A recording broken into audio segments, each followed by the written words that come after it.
2 Coríntios, capítulo de número 1, o versículo é o de número 8 e 9 e também o 10. Diz assim a palavra do nosso Deus. Primeira carta aos Coríntios, capítulo de número 1, segunda carta aos Coríntios, perdão, capítulo de número 1, o versículo é de número 8, 9 e 10. Porque não queremos, irmãos, que vocês fiquem sem saber que tipo de tribulação nos sobreveio na província da Ásia. Foi algo acima das nossas forças, a ponto de perdermos a esperança até da própria vida. De fato, tivemos em nós mesmo a sentença de morte, para que não confiássemos em nós mesmos, e sim em Deus, que ressuscita os mortos. Versículo 10. O qual nos livrou e ainda livrará de tão grande morte. Nele temos esperado que ainda continuará a nos livrar. Glória a Deus. Só até aqui. Queridos, esse texto aqui, especificamente, é um texto complicadíssimo. É um texto muito complexo. Mas eu tenho uma palavra aqui que ardeu no meu coração durante essa semana para compartilhar com vocês. É uma palavra muito pastoral. É uma palavra muito direcionada ao povo de Deus, à igreja de Deus. A vida de Paulo, ela é marcada pelo sofrimento. Paulo, desde quando ele se converte, desde quando ele resolve, ali, por livre e espontânea pressão, onde Cristo vai ter um encontro com ele, onde ele vai cair, onde ele vai ficar cego. Ananias vai até Paulo, vai orar por Paulo, Paulo vai ser cheio do Espírito Santo, e aí ele vai começar a caminhada de Paulo. Desde aquele momento, a gente percebe que a vida de Paulo é marcada por sofrimento. Essa carta de Paulo, ela conta as aflições mais agônicas que Paulo vai passar durante o seu ministério, especificamente. Paulo, ele vai sofrer por diversas coisas. Paulo vai passar por diversas circunstâncias na sua vida. E essa carta que nós lemos vai demonstrar um pouco, ou que a gente vai discutir agora, vai salientar um pouco do que Paulo estava vivendo. Quem aqui já escutou isso? Fica tranquilo, que Deus não te dá uma prova que você não possa suportar. Quem aqui já ouviu isso? Levanta a mão. Não é normal as pessoas falarem sobre isso? Muita gente confunde o que Paulo falou. Paulo nunca falou isso. A Bíblia nunca disse isso. Que Deus vai te dar uma aprovação que você possa suportar. A gente confunde o que Paulo falou na primeira carta aos Coríntios, capítulo de número 10, versículo de número 13. Se puder projetar aí, não estava no script, mas primeira carta aos Coríntios, capítulo 10, versículo 13. Paulo vai começar dizendo: não sobreveio a vocês tentação. Olha, não é tribulação, é tentação, que não fosse comum aos homens. E Deus é fiel, Ele não permitirá que vocês sejam tentados, além do que podem suportar. É isso que Paulo está dizendo. A tentação não vai além, não passa dos limites das tuas forças. Paulo, na primeira carta aos Coríntios, vai dizer que a tentação não pode, não ultrapassa. Tiago, capítulo de número 1, versículo 13, vai corroborar dizendo: ninguém sendo tentado diga, sou tentado por Deus, porque Deus não pode ser tentado pelo mal, e Ele ninguém tenta. Então, quando a gente fala sobre tentação, a tentação ela é oriunda do inimigo ou da nossa carne. Lembra que Jesus vai estar lá no deserto, depois do seu batismo. Jesus vai chegar no deserto, ele está com fome, as suas necessidades carnais ali, o diabo vai tocar justamente na sua necessidade. Vai gerar o que em Jesus? Uma tentação. Veja que não é a tribulação de Jesus no deserto, é a tentação de Jesus no deserto. Porque a tentação, como eu disse, ela é oriunda das nossas vontades, dos nossos desejos, daquilo que nós temos predisposição a fazer, ou daquilo que o diabo coloca nas nossas vidas. Então, quando nós falamos de tentação, a tentação vem no limite. Porque é o próprio Deus que vai aferindo o limite da tentação para que você consiga suportar. É Deus que está ali diante da tentação, está dizendo, eu vou mandar no limite. Deus coloca no limite. Então, se você está vivendo uma tentação hoje, você pode sustentar e resistir essa tentação. Se você está vivendo uma tentação na sua vida hoje, pastor, minha carne fica gritando, que tribulação. Não é tribulação, é tentação. E a tentação, toda vez que Deus te dá uma tentação, Deus te dá um escape. Você está entendendo até aqui? Então Paulo nunca disse que a tribulação que você não vai passar por uma tribulação que você possa resistir. Muito pelo contrário. Paulo, no versículo de número 8, ele começa dizendo: porque não queremos, irmãos, que vocês fiquem sem saber do tipo da tribulação nos sobreveio na província da Ásia. Paulo está falando de algo que aconteceu na vida dele, de algo que aconteceu no ministério dele, de algo que aconteceu no decorrer da vida dele, que foi muito maior do que ele conseguia suportar. Que foi muito maior do que ele poderia resistir. Paulo deixa isso bem claro no texto. E é isso que me chamou a atenção nesse texto, irmãos. É isso que ardeu meu coração, porque os crentes mais consagrados na Bíblia estão sujeitos às provas mais desesperadoras. Você já parou para notar isso? Você já parou para perceber? Se a gente for olhar para a vida de Abraão, lá em Gênesis, alguém que andava com Deus, que tinha intimidade com Deus, que tinha relacionamento com Deus, que tinha uma vida com Deus. Chegou uma hora que Deus vira para Abraão, depois de cumprir um monte de promessa, e dizer: Abraão, eu quero teu filho. Eu quero teu único filho. Eu quero aquele filho que tu mais ama. Deus é específico. Imagina isso. Imagina a tribulação, vai além das forças. Não é uma tentação, é uma tribulação. É algo que para ficar desorientado da vida.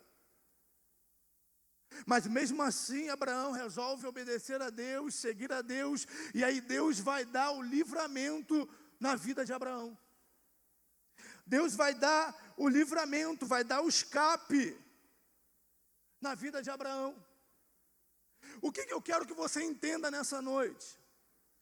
Que vai ter momentos que a tentação de Deus na sua vida vai ser no limite. A tentação Deus não deixa passar. Mas a tribulação, às vezes, vem maior do que as nossas forças. Pastor, que palavra é essa, pastor, no domingo? Uma palavra de derrota. Que palavra é essa de tribulação? Que palavra é essa de luta? É porque os crentes precisam entender muitas coisas, que a vida do Evangelho não é um mar de rosas, é vida de luta, de tribulação. O Evangelho que está sendo pregado hoje é diferente do Evangelho da Bíblia. Hoje as pessoas entram para a igreja e pensam que só vai ganhar. E não é isso. Paulo, quando começa a escrever a carta aos Coríntios, ele está dizendo: eu sou o apóstolo Paulo, eu sou homem de Deus, eu sou homem temente a Deus, eu sou um homem que fui chamado por Jesus para ser apóstolo, mas eu estou passando por uma tribulação. Eu estou passando por uma luta. Eu estou passando por um momento difícil. Imagina Jó, no meio da tribulação que ele estava vivendo. Imagina Jó perdendo tudo o que ele tinha. Imagina Daniel, ele, como foi pregado aqui hoje, ele é cativo para a Babilônia. Ele vai ser fiel a Deus na Babilônia. E a fidelidade dele vai levar ele para a cova dos leões. A fidelidade de Sadraque, Mesaque e Abidnego, homens de Deus, homens tementes a Deus, homens que eram envolvidos inteiramente de corpo e alma para Deus, passando pelo momento difícil por conta da fidelidade. As suas fidelidades vão atrair tribulações para a sua vida. Infelizmente, eu tenho que te dizer isso. Teve um dia que eu falei aqui, repeti aqui de novo: se tu não está passando por nenhuma tribulação, pastor Ovi já está falando, calma, pastor, calma que vai dar certo no final que eu vou falar aqui. Pastor Ovi já com 70 anos, está com o coração, meu Deus, o que é que ele vai falar, Jesus? Calma, pastor. Imagina, as tribulações nos levam, a fidelidade nos leva a tribulações muitas vezes. É por isso que você não entende. Você é fiel a Deus, você é temente a Deus, você serve a Deus, você é devoto a Deus, você cumpre os seus mandamentos, e aí a luta vem, a dificuldade vem, e você não entende. Isso é porque você está no caminho certo. Se você está vivenciando uma luta, se você passou por uma luta, por uma tribulação, não estou falando tentação, eu estou falando tribulação, é porque você está no caminho certo. Porque é isso. O Evangelho a gente mais perde do que ganha, irmãos. Mas tudo aquilo que a gente perde não é superior àquilo que Deus tem reservado para mim, para você. Então fica tranquilo que todas as dores, as dificuldades, as tribulações, ela tem momento e prazo de validade para acabar, mas aquilo que Deus tem reservado para você é eterno e ninguém pode tirar de você.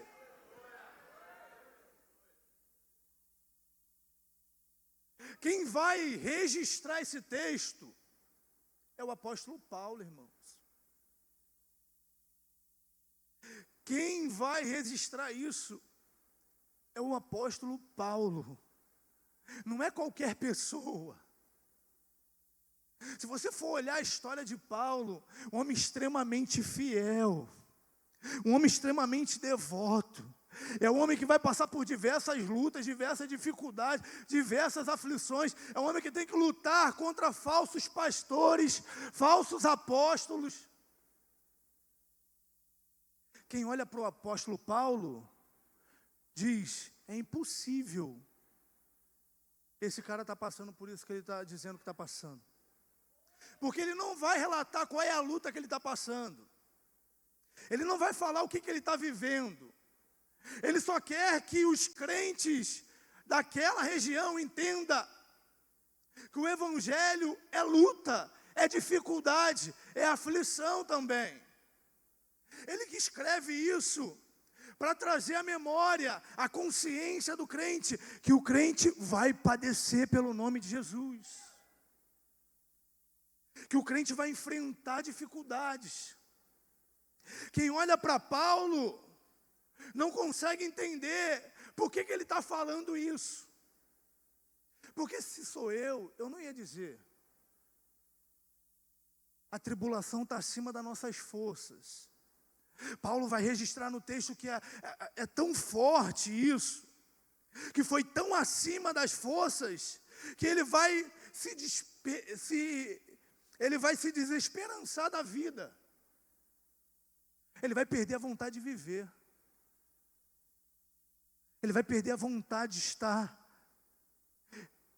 No original, se a gente for puxar esse texto, dá a impressão ali que Paulo está sendo oprimido por uma tonelada de peso, realmente, sendo esmagado. A aflição é tão grande, a tribulação é tão grande, que ele está olhando para aquela situação e está dizendo: nós já tínhamos perdido a esperança da vida. Quem já passou por uma tribulação assim sabe, irmãos, que não é fácil. Sabe aquela tribulação que vem, aquela dificuldade que vem e que rouba a nossa alegria de viver, rouba a nossa alegria de estar na presença de Deus, rouba a nossa alegria de estar em comunhão, de estar servindo a Deus. É essa luta que Paulo está vivendo. Porque tem lutas que vai acima das nossas forças. Sabe qual é o problema hoje do crente? Sabe qual é o nosso problema, irmãos? Sabe qual é? É que a gente cresceu ouvindo que podemos todas as coisas. Nós crescemos ouvindo que com Deus nós podemos todas as coisas. Que com Deus nós podemos enfrentar muralhas, exércitos, que podemos derrubar gigantes. Mas Paulo aqui está descrevendo a sua humanidade. Nós somos seres humanos. Nós passamos por dificuldades e aflições. E sabe o que eu acho lindo em Deus? Porque Deus não nos julga pelo momento que estamos vivendo. Eu não sei o que você está vivendo. Eu não sei o que você está passando. Mas Deus te trouxe aqui para te dizer: eu não te julgo pelo momento que você está vivendo. Eu não te julgo pela aflição que você está passando. Eu não te julgo pela situação que abrotou na sua vida. Eu sou o Deus que estou contigo no meio dessa tribulação. É isso que eu acho lindo em Deus. Paulo, ele vai mostrar a sua humanidade. Paulo, ele vai mostrar que vai ter lutas sim, que vai ser maior do que as suas forças. Pode ser maior do que as suas forças. A tribulação pode vir maior do que as suas forças. Mas nós servimos um Deus que é muito maior do que a tribulação, muito maior do que a luta, muito maior do que a dificuldade, muito maior do que aquilo que está por vir, é muito maior do que aquilo que nos oprime. Nós servimos um Deus que é muito maior do que a luta que estamos vivendo. A luta pode ser maior do que você, mas não é maior do que o seu Deus. Não é maior do que o Deus que nós servimos. Não é maior do que o Deus que nós cultuamos, adoramos, glorificamos, exaltamos. O Deus que luta as nossas batalhas. Ele está aqui e está dizendo: no meio dessa dificuldade, eu estou te vendo, eu conheço a tua luta, eu conheço a tua fraqueza, eu conheço a tua dor, e eu estou contigo. A luta pode ser maior do que o seu Deus, do que você, mas não é maior do que o seu Deus.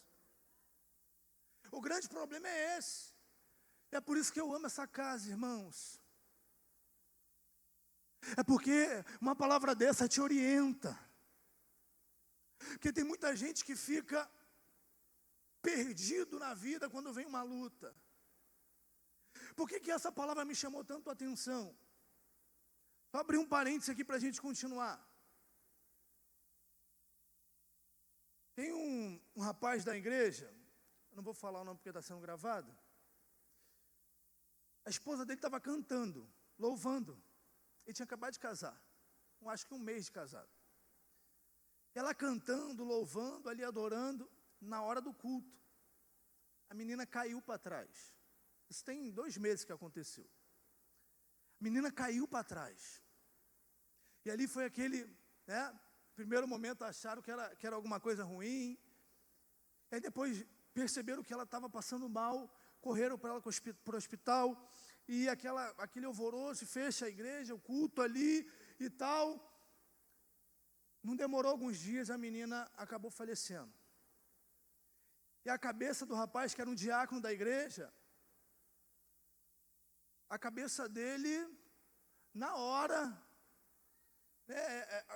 apagou aquilo ali, ele ficou revoltado, aquela situação, a igreja orando e tal. E como é uma igreja pequena, muitas vezes a igreja, não todas as igrejas, tá? Mas algumas igrejas não têm um entendimento melhor da palavra de Deus. Às vezes o pastor, por não ter condição de estudar mais a fundo, ele não tem uma compreensão, os irmãos também não têm uma compreensão. E aí surgiu essa frase que eu falei no começo, para aquele menino. Imagina o rapaz que acabou de casar, ouvir uma coisa dessa. Deus não dá uma tentação, uma provação que você não possa suportar. Eu ouvi isso, aí eu orientei um rapaz para poder orientar ele, porque eu não tenho acesso a ele. Falei assim, fala para ele, irmãos, lê esse pedaço para ele, lê essa palavra para ele. Tem lutas que vai acima das nossas forças. Tem muitas coisas que Deus vai permitir que aconteça, que a gente não vai ter condição de suportar sozinhos. Não é se vira porque Deus vai te dar uma condição. Está no teu limite. Não, essa luta passa do limite. Passa da capacidade. Ele sozinho não vai conseguir suportar. Mas Deus entra com providência. Deus entra para poder liberar o escape, para poder estender a mão. Porque é isso que Deus faz quando a luta passa das nossas forças. Ele estende a mão. Ele coloca a mão. Ele vai aonde ninguém consegue ir. Ele chega aonde ninguém consegue chegar. É por isso que Paulo vai continuar dizendo, no versículo 9. De fato tivemos em nós mesmo a sentença de morte, para que não conseguimos em nós mesmos, e assim não confiássemos, em nós mesmos, e sim no Deus que ressuscita os mortos. Olha só o que Paulo está dizendo. Paulo ele começa dizendo, olha, veio uma tentação que eu estou vivendo, que eu estava vivenciando, que vai acima das minhas forças. Aí, Paulo continua, no versículo 9, olha, de fato, tivemos em nós mesmos uma sentença de morte. Eu não estava conseguindo aguentar, eu não tinha capacidade de sair dessa situação, eu não tinha como sobreviver. Já era, não tinha jeito. Aí ele está dizendo, tivemos em nós mesmos a sentença de morte para que não confiássemos em nós mesmos, e sim em Deus. Olha o que Paulo está dizendo. A minha confiança naquele momento que a luta passou das minhas capacidades era em Deus. Não tinha jeito.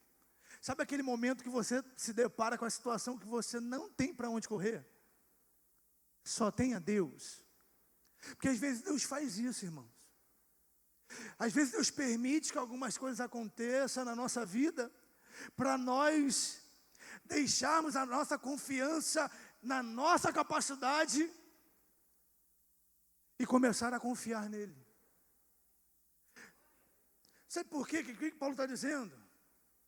Porque as outras tribulações que vieram, as outras lutas que vieram, você foi lá no psicólogo e resolveu.